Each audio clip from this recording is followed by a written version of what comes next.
This week's homework consists of one case study about Pravashti Farms. For this homework, we have to calculate the gross wages. At the top of the case study, we see that the employees listed here are the employees of the Pravashti Farms and Sugar House. Below that we have all the employees' information.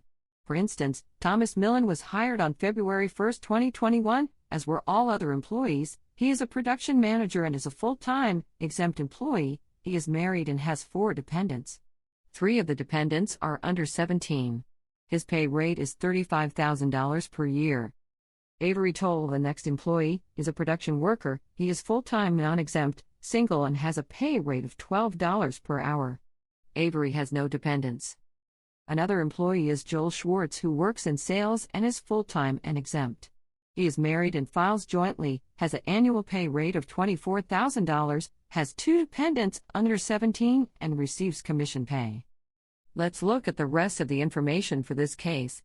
The first day of work for Pravashti Farms and Sugar House for all employees is February 1, 2021. February 5th is the end of the first pay period and includes work completed during the week of February 1 to 5. Compute the employee gross pay using 35 hours as the standard work week for all employees except Mary Shangra, who works 20 hours per week and receives overtime for any time worked past that point per company policy. The other hourly employees receive overtime pay when they work more than 35 hours in 1 week. Joel Schwartz has made $5,000 in case sales at a 3% commission rate during this pay period. Remember that the employees are paid bi-weekly. Note that the first pay period comprises only 1 week of work, but the pay frequency for federal income tax purposes is bi-weekly. Below that we have the information for the 4 salaried employees. One of them, Joel Schwartz, also receives a commission of 3% of sales.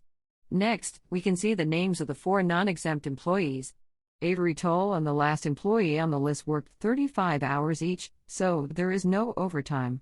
However, Charlie Long and Mary Shangra both worked overtime.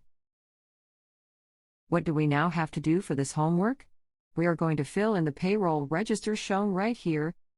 Let's start with Thomas Millen. Thomas is married, so we have to enter MJ for married filing jointly into the filing status. We enter 3 into the column dependents under 17 and 1 into the column dependents over 17. How do we calculate the next column? For the salaried employees, we enter the pay for this pay period. Since this is the first week and Thomas worked 35 hours, we calculate his period wage by dividing his salary of $35,000 by 52 to get the weekly wage of $673.07692. Next, we enter 35 as the number of regular hours. Thomas did not have overtime hours, holiday pay, or commissions. So we enter $0 into those columns.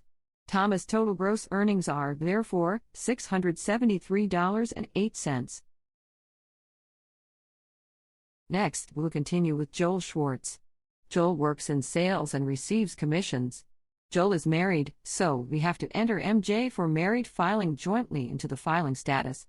We'll then enter 2 into the column dependents under 17 and 0 into the column dependents over 17. How do we calculate the next column? For the salaried employees, we enter the pay for this pay period. Since this is the first week and Joel worked 35 hours, we calculate his period wage by dividing his salary of $24,000 by 52 to get the weekly wage of $461.53846. Next, we enter 35 as the number of regular hours. Joel did not have overtime hours or holiday pay, so we enter $0 into those columns. Joel does receive commission pay though. We previously read that Joel sold $5,000 in cases at 3%. 3% of $5,000 is $150. We enter that amount into the commission column and now calculate the total gross earnings, which is $461.53846 plus $150.00, which equals $611.54. I hope that this quick overview was helpful. Don't hesitate to reach out to me if you have any questions.